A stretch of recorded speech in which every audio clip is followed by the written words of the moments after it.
अभ्यस्त भगवंताला नमस्कार करून श्री समर्थ सेवा मंडळ सज्जनगड पुरस्कृत वानप्रस्थ साफल्य शिबिर 2025 क्षेत्र सज्जनगड याच्या 3 दिवसाच्या शिबिराच्या उद्घाटनाला आता आपण सुरुवात करूया। भारतीय परंपरेला अनुसरून प्रत्येक शुभ कार्याची सुरुवात ही दीप प्रज्वलनाने आपण करत असतो।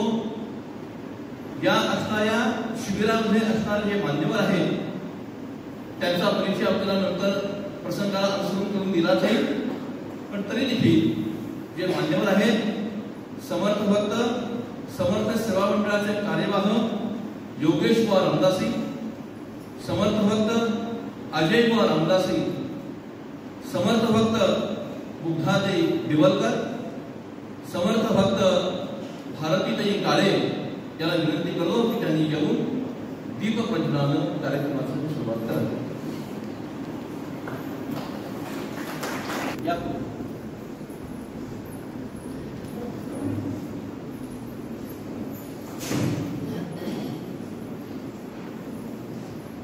हरि ओम असतो मा सद्गमय तमसो मा ज्योतिर्गमय मृत्योर्मा अमृतंगमय।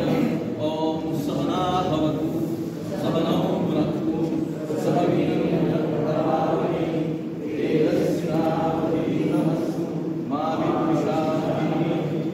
ओम शांति शांति शांति। हरि ओम सर्वे सुखिनः सन्तु सर्वे सन्तु निरामयाः सर्वे भद्राणि पश्यन्तु मा कश्चित् दुःखभाग् भवेत्।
जय जय रघुवीर समर्थ।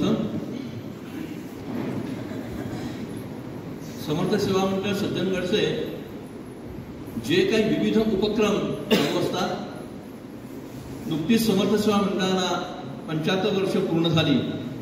अमृत महोत्सवाचा कार्यक्रम सज्जनगडावरती खूप भव्य प्रमाणामध्ये झाला। बरेच जण त्यामध्ये सहभागी होते, त्याचा आनंद घेतला। त्यातीलच असणारा हा जो एक उपक्रम आहे तो वानप्रस्थ साफल्य शिबिर। या वर्षीचं शिबिर आज आपण सुरुवात करत आहोत। समर्थ सेवा मंडळाचे असणारे कार्यवाह समर्थ भक्त योगेश कुमार रामदास यांना विनंती करतो की त्यांनी आपलं स्वागत करावं।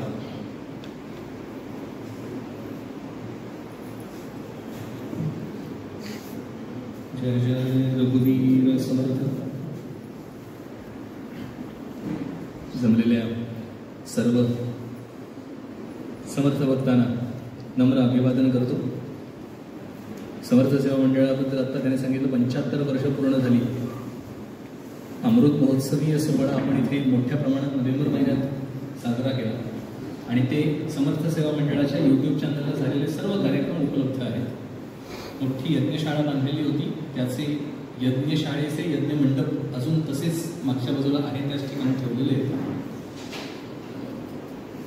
इथे मोठे मोठे यज्ञ होतात जे ईश्वर आराधनेसाठी केले जातात।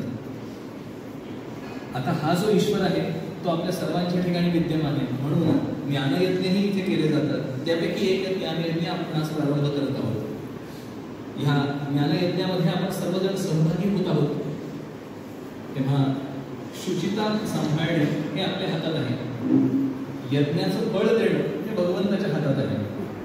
पण आपण त्याला प्रार्थना करूया की आमच्याकडनं तू यथायोग्य, तुला ज्याप्रमाणे योग्य वाटतं त्याप्रमाणे आमची कुवत आहे की नाही याचा विचार न करता जे करू ते स्वीकारून घे.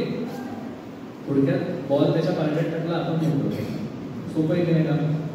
तेव्हा काम सोपं कसं करायचं ह्याचं चिंतन आपण 3 दिवस करणार आहोत. आपण सगळ्या ठिकाणी देहाला सुखकर होईल असं बघत असतो. आता थोडं परमार्थाला सुखकर कसं होईल ह्याचंही आपण चिंतन करूया. त्यापैकीचं हे पहिलं सत्र परमादरणीय अजय रामदासी यांच्या सत्रापासून प्रारंभ होईल. आपण सगळ्यांनी बहुतेक फोटो काढून घेतले असतील सत्रांचे, बरोबर आहे ना. त्याच्यातल्या ज्या वेळा दिलेल्या आहेत त्या काटेकोरपणे पाळल्या जातात. त्या आपल्या सर्वांच्या सहाय्याने पाळता येणार आहेत. काटेकोरपणे पाळल्या जातात याचा अर्थ काटे घेऊन लोक उभीच असतात. तेव्हा आपण नियमात बघूया आणि ह्या स्थानाचं महात्म्य, याची शुद्धता, स्वच्छता आणि पावित्र्य याने राखलं जाईल असं आपण व्यवहार करूया आणि ह्या ज्ञानयज्ञाला प्रारंभ करूया. आपल्या सर्वांचं परत एकदा स्वागत. जय जय प्रभू समर्थ. अजय व रामदासी करत आहे. मी त्यांना विनंती करतो की त्यांनी कृपया त्यांनी आपलं स्थान ग्रहण करावं.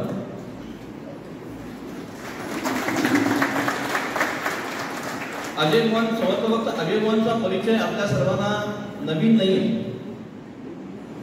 युट्यूबच्या माध्यमातून समर्थ सेवा मंडळाच्या असणाऱ्या कार्याच्या माध्यमातून त्यांचा परिचय आपणा सर्वांना आहे. रामायण, महाभारत, कृष्णकथा, महाभारत कथा, समर्थांचं साहित्य, समर्थ कथा अशा आणि भारतीय वेदांत, भारतीय संस्कृती याचा गाढा अभ्यास असणारे आपले समर्थभक्त अजय भाऊ आहेत.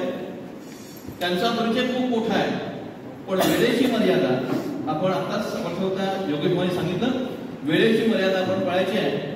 हा नियम माझ्यापासूनच आपण सुरू मानू. त्यांनी आपल्या विचाराला सुरुवात करावी. जय जय रघुवीर समर्थ. दक्षिणे लक्ष्मणो यस्य वामे तु जनकात्मजा पुरतो मारुतिर्यस्य तं वन्दे रघुनन्दनं. शुकासारिखे पूर्णवैराग्यजासे वसिष्ठा परिज्ञान योगेश्वरासे कवी वाल्मिका सारिखा मान्य ऐसा. नमस्कार माझा सद्गुरु रामदासा. गुरुर्ब्रह्मा गुरुर्विष्णुर्गुरुर्देवो महेश्वरः. गुरुः साक्षात् परं ब्रह्म तस्मै श्री गुरवे नमः. जय जय रघुवीर समर्थ. श्री राम जय राम जय जय राम. श्री राम जय राम जय जय राम. श्री राम जय राम जय जय राम. श्री राम जय राम जय जय राम. श्री राम जय राम जय जय राम. श्री राम जय राम जय जय राम. श्री राम जय राम जय जय राम. श्री राम जय राम जय जय राम.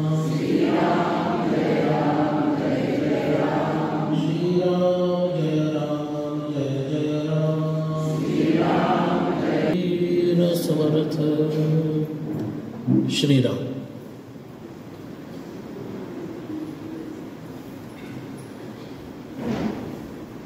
सर्व शिबिरार्थींचं माझ्या वतीनं मनःपूर्वक स्वागत आहे.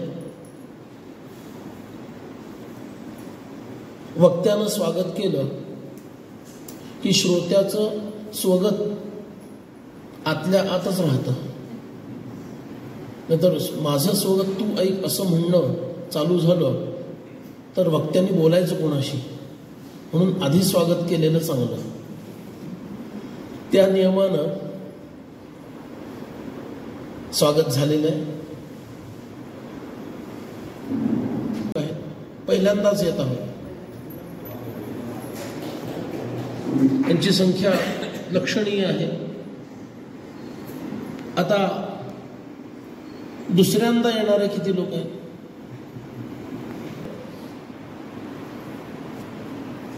मनामध्ये सात्विक भावना येतात का? नाही, त्या नसतील तर 6 पर्यंत ऐकायचं लक्षात ठेवा. त्यामुळे सात्विक भावना जरा वर आणा आणि लक्षपूर्वक ऐका अशी विनंती, आज्ञा नाही, विनंती आहे. जरी वर बसवलं असतं तर मी त्या अधिकार हे तरुणच निवडले बरं. तेव्हा वानप्रस्थाचे तात्विक स्वरूप असं म्हणताना आधी वानप्रस्थ काय, तात्विक कशाला म्हणायचं आणि त्याचं स्वरूप काय असू शकतं याचा थोडा विचार करूया. आपल्याला 4 वर्ण आणि 4 आश्रम मिळते. 4 वर्ण कोणते? ब्राह्मण, क्षत्रिय, वैश्य आणि शूद्र, हे 4 वर्ण आहेत. 4 आश्रम कोणते? ब्रह्मचर्य, गृहस्थ, वानप्रस्थ आणि संन्यास, हे 4 आश्रम आहेत. 4 पुरुषार्थ कोणते? धर्म, अर्थ, काम आणि मोक्ष. आणि 4 वेद कोणते? ऋग्वेद, यजुर्वेद, सामवेद आणि अथर्ववेद. असा 4चं चतुष्टय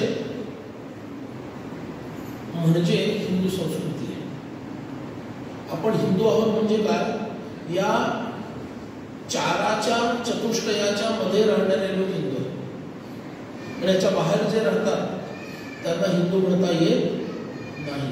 याचा अर्थ असा झाला, 4 वेदांनी ज्या 4 पुरुषार्थांचं प्रतिपादन केलं, त्या 4 पुरुषार्थांना त्या त्या वर्णातील व त्या त्या आश्रमातील व्यक्तीनं अशा पद्धतीनं प्राप्त करावं जेणेकरून मानवी जीवनाचं सार्थक होईल. आता हे वाक्य तुमच्यातला कोण म्हणून दाखवले सांगा. काय काय म्हटलं? पुन्हा सांगा. मी पाठ करून आलो नाही म्हणत नाही तर तुम्ही म्हणून कोण पाठ करून येतात आणि आम्हाला विचारतात. 4 वेदांनी 4 पुरुषार्थ जे मानवाने प्राप्त करून घ्यायचे असतात. पुरुषार्थ म्हणजे पुरुषस्य अर्थ, हा पुरुषानं मिळवण्यासारखी गोष्ट, म्हणजे माणसानं मिळवण्यासारखी गोष्ट, त्याला पुरुषार्थ म्हणायचं. 4 वेदांनी 4ही पुरुषार्थांना त्या त्या 4 वर्णातील ज्या वर्णामध्ये तो आहे आणि त्या वर्णात असताना ज्या आश्रमात तो आहे त्या माध्यमातून कसं अर्जित करावं जेणेकरून त्याचं मानवी जन्म सफल होईल, त्याचा मानवी जन्म सफल होईल.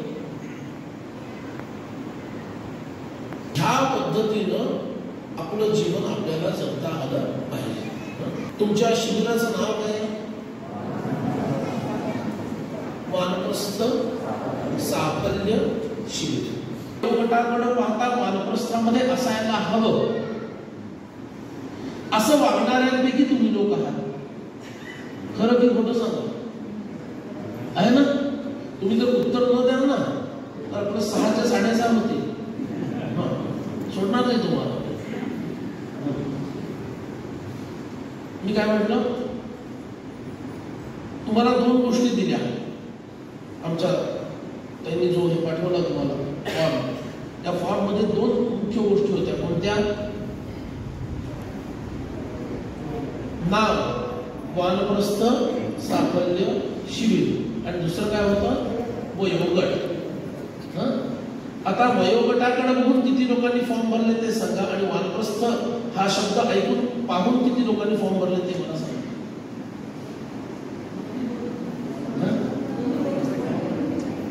दोन्ही बघून ह्या लोकांचं डोकं ठीक आहे असं लक्षात घेऊन फॉर्म भरलेले दिसत आहे. बरोबर ना? तर तात्विक विषय इतका हलका फुलका करून सांगायची वेळ नाहीये. बघा कशाकडे बघून फॉर्म भरले? नावाकडे बघून की वयाकडे बघून? हा